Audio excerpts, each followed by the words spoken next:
ये है दैनिक प्रातःकाल का डिजिटल एडिशन प्रातःकाल लाइव।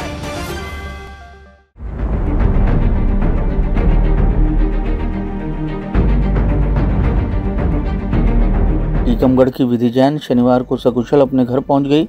एक दिन पहले ही वह यूक्रेन से निकलकर दिल्ली पहुंची थी, जबकि टीकमगढ़ की 2 छात्राओं के माता पिता को अपनी बेटियों के लौटने का अभी भी इंतजार है। टीकमगढ़ के व्यापारी संतोष जैन की बेटी विधि जैन साल 2018 में MBBS की पढ़ाई करने यूक्रेन गई थी। इस साल जनवरी माह में वह टीकमगढ़ आई थी और फरवरी में वापस यूक्रेन लौट गई। विधि ने बताया कि वह MBBS 4th ईयर की छात्रा है। करीब 15 दिन पहले जैसे ही यूक्रेन में हालात खराब हुए तो उन्होंने 14 फरवरी को वापसी का रिजर्वेशन करा लिया था। बेटी के घर वापसी पर परिजनों ने खुशी में बेटी का मुंह मीठा कराकर मनाई खुशियां। घर में मिलने वालों का तांता लगा। लेकिन 23 फरवरी को अंतिम फ्लाइट से वह भारत लौट पाई। कजाकिस्तान होते हुए 25 फरवरी को ही वे दिल्ली पहुंची थी और आज टीकमगढ़ अपने घर आ गईं। बेटी के सकुशल घर लौटने पर घर में खुशी का माहौल है। विधि ने बताया कि 14 फरवरी को जब उन्होंने लौटने का फ्लाइट टिकट कराया था तब करीब 23,000 में मिला था, लेकिन अगले दिन से ही फ्लाइट की टिकट 50,000 से ज़्यादा हो गई थी। विधि जैन ने बताया कि 23 फरवरी को मेरी फ़्लाइट रात 9 बजे की थी, लेकिन एयरपोर्ट पहुंचने पर पता चला कि फ़्लाइट डिले हो गई। यह सुनते ही मैं टेंशन में आ गई। आखिरकार रात 1 बजे फ़्लाइट क्लियर हुई। इसके बाद मैं दिल्ली के लिए रवाना हो सकी। उन्होंने बताया कि इंतज़ार के वो 4 घंटे बड़े मुसीबत भरे रहे।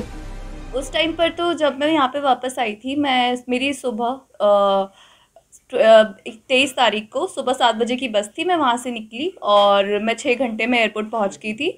उस टाइम पे सिचुएशन काफ़ी ज़्यादा नॉर्मल थी, कुछ भी इतना पैनिक नहीं था, कुछ भी अटैक की सिचुएशन नहीं थी, ना कोई। उसके बाद जब मैं एयरपोर्ट पहुँची इसके बाद हाँ, उन्होंने रेड अलर्ट जारी कर दिया था कि रेड अलर्ट स्टार्ट हो गया। वॉर कभी भी स्टार्ट हो सकती है, लेकिन मतलब वॉर वगैरह ऐसा कुछ था नहीं। तो लेकिन जब मैं एयरपोर्ट पहुँची तो मुझे पता चला कि मेरी फ़्लाइट डिले हो चुकी है और मेरी फ़्लाइट हो गई थी रात में रात में 9:40 की फ़्लाइट थी, तो वो हो गई थी रात के 1:50 की अगले दिन की सुबह फ़्लाइट। तो मैं काफ़ी ज़्यादा चिंतित हो गई थी कि मतलब फ़्लाइट कहीं कैंसिल ना हो जाए, या फिर क्योंकि सिचुएशन काफ़ी ज़्यादा बिगड़ती जा रही थी वहाँ पे। तो फिर जैसे ही मैंने बोर्डिंग की और मैं वहाँ से बोर्डिंग करके मैं इंडिया लैंड कर गई थी दिल्ली एयरपोर्ट पे 24 तारीख को शाम में 7 बजे। मैं यूक्रेन में खार्किव में पढ़ती हूँ और वहाँ पे लगभग 5,000 से लेके 8,000 इंडियन छात्र हैं। उसके अलावा मेरे काफ़ी ज़्यादा दोस्त हैं वहाँ पे। टीकमगढ़ के भी दोस्त हैं और खासकर ऑल अलग अलग कंट्री के, अलग अलग इंडिया के अलग अलग स्टेट के दोस्त हैं।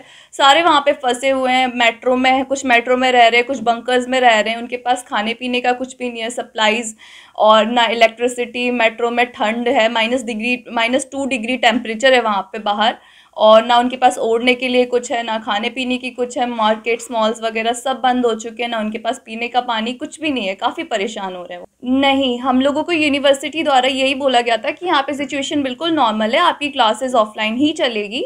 लेकिन इंडियन एम्बेसी से 15 तारीख को नोटिस आया था कि यहाँ पे सिचुएशन ज़्यादा क्रिटिकल होने वाली है, जितने भी इंडियन नेशनल्स हैं वो यहाँ से जा सकते हैं। तो उसी दिन काफ़ी बच्चों ने इंडियन एम्बेसी की बात सुन के टिकट करवाई, लेकिन काफ़ी बच्चे इस चीज़ में थे कि यूनिवर्सिटी फिर भी बोल रही क्लासेस लगेगी, ऑफलाइन ही लगेगी, कुछ भी नहीं हो रहा। तो काफ़ी बच्चों ने तब टिकट नहीं करवाई थी। फिर यूनिवर्सिटी वाले बोलते जा रहे थे क्लासेस ऑफलाइन ही चलेगी। काफ़ी बच्चे इस वजह से काफ़ी बच्चे वहाँ पर अभी भी अटके हुए हैं।